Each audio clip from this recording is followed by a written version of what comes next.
Hi, nk'ibisanzwe ni kuri bafashe bamenye gusoma.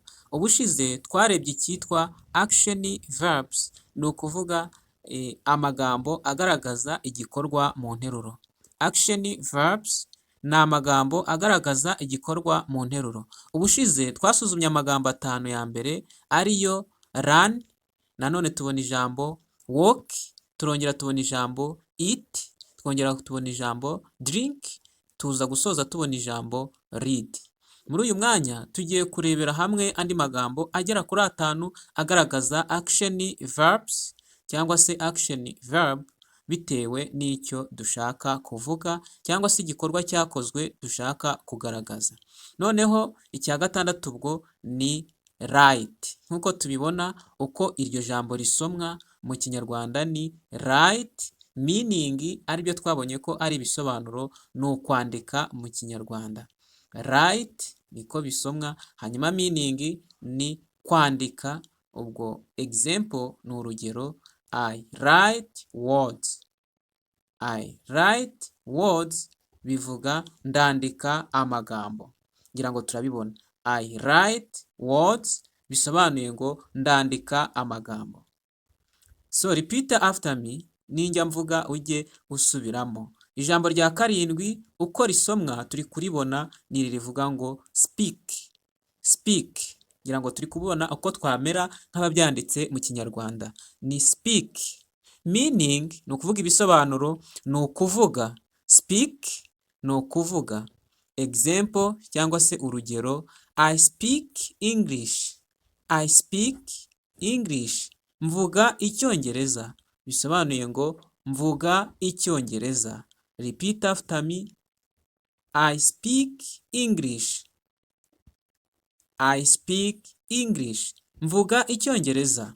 Hanyuma ijambo rya 8 ni rivuga ngo listen. Listen uko risomwa ni listen, uko ryandikwa byo ngira ngo muri kubibona. Ijambo rya 8. So meaning listen ni ukumva. Kumva cyangwa gutega amatwi. Example, I listen well. Ndumva neza. I listen well. Bisobanuye ngo ndumva neza. Repeat after me. I listen well. I listen well bisobanuye numva neza cyangwa se ndumva neza. Bivuge ko repeat after me nisubiramo nk'uko mbivuze cyangwa se nyuma y'uko ngize icyo mvuga. Ijambo rya 9 riravuga ngo see. See ni ukuvuga ngo uku ni uko isomwa, ariko hariya ku ijambo rya 9 twandika see, niko tubyandika. Ni S na I ebyiri. Twibuke ko icyitwa E mu kinyarwanda, mu cyongereza dusoma I, niyo mpamvu tuvuga ngo see. Uko isomwa see, meaning ni ibisobanuro, ni ukubona. Example urugero, I see you. Repeat after me. I see you bisobanura ndakubona. I see you bisobanura ndakubona. Hanyuma ijambo rya nyuma riravuga ngo jump. Ni ijambo rya 10 tugiye kureba rivuga ngo jump. Uko isomwa ni jump. Pa impamvu iri mu dukubo ntabwo ivugwa, dusoma ngo jump.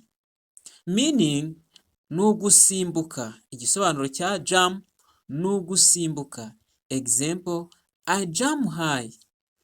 I jump high bisobanura nsimbuka hejuru cyangwa se ndasimbuka ngana hejuru. Mu by'ukuri jump ni ugusimbuka. Ngira ngo tubonye amagambo agera mu 10 yadufasha kumenya English. Ubwo rero ubutaha tuzakomeza n'ijambo rya 11, kandi niba wifuza gukomeza kwiga kora subscribe kugira ngo andi masomo matoya azaboneka cyangwa se arambuye yose azabashe kukugirira akamaro. Ese waba ufite umwana? Ese yiga mu wa kangahe? Ese afite ikibazo mu kinyarwanda cyangwa afite ikibazo mu cyongereza? Hano ni kuri bafashe bamenye gusoma cyangwa se help them learn. Ubwo rero twiteguye kubafasha either mu cyongereza or kinyarwanda. Haba mu cyongereza ndetse no mu kinyarwanda twiteguye kubafasha. Mubyeyi rwose niba ufite umwana tubwire, duvugishe, andika muri komenti, kandi iri somo niba ari ngombwa urisangize abandi, kugira ngo umuntu wese ufite ikibazo cyo kwiga gusoma, cyaba icyongereza cyaba ikinyarwanda, rwose bijye bimworohera. Murakoze cyane, naho isomo rikurikira.